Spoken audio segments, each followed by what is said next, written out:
কোষী ছত্রাকের দেহে সরু সুতোর মতো অংশকে বলে নুপুর, বলো। Option B hyphae. একদম ঠিক, এইটা হয়ে যাবে অপশন বি হাইফি।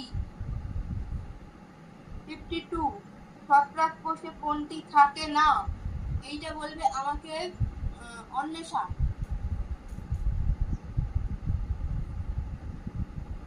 থাকে না,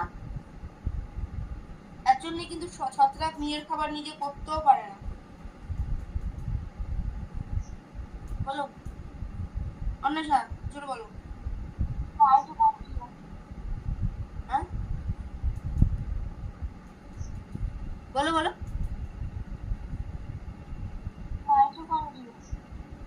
না, মাইটোকন্ড্রিয়া তো অনেক ছত্রাকের থাকে, রাইবোসোম অনেকের থাকে, নিউক্লিয়াস থাকে, ক্লোরোপ্লাস্ট থাকে, ঠিক আছে? তার জন্যই কিন্তু ছত্রাক ব্যাঙের ছাতা সাদা হয় না, ওরা কেউ সবুজ কিন্তু হয় না, তাই না?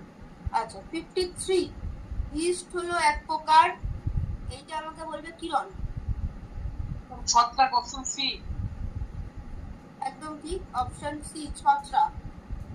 আচ্ছা এরপরে যমুনা বলবে, তারপরে ঈশিতা, ঠিক আছে? 54, ইস্ট বৃদ্ধির জন্য আদর্শ তাপমাত্রা হলো 15 ডিগ্রি থেকে 20 ডিগ্রি। না, 20 তো বেশি হবে অবশ্যই, 25 থেকে 30 নর্মাল যে আমাদের রুম টেম্পারেচার, ঠিক আছে? ওতেই কিন্তু ইস্ট বৃদ্ধি হয়। আচ্ছা নেক্সট ঈশিতা বলবে 55, গাজানো ফলের রসে যে চকের গুঁড়োর মতো সাদা কিংবা ধূসর বর্ণের তলানি পড়ে, গাজার ফলের রস ধরো কিনে এনেছো, তুমি রেখে দিয়েছো, খাওনি কোনো কারণে, কিরকম একটা সাদা সাদা মতো জিনিস পড়ে পড়বে, ওটাকে কি বলে? ওটা কি জিনিস? 55, অপশন ডি ইস্ট। একদম ঠিক, ওটা হচ্ছে ইস্ট।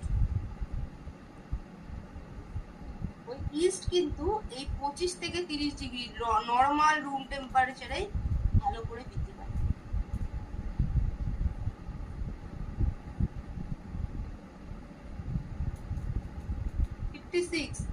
গ্লুকোজ উৎসেচকের ক্রিয়ায় কাটিয়ে ওঠে যে প্রক্রিয়ায়, তাকে বলে নুপুর, বলো।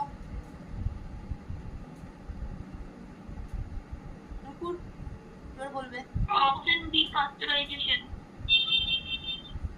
আচ্ছা নুপুর বলছে পাস্তুরাইজেশন, তাই তো?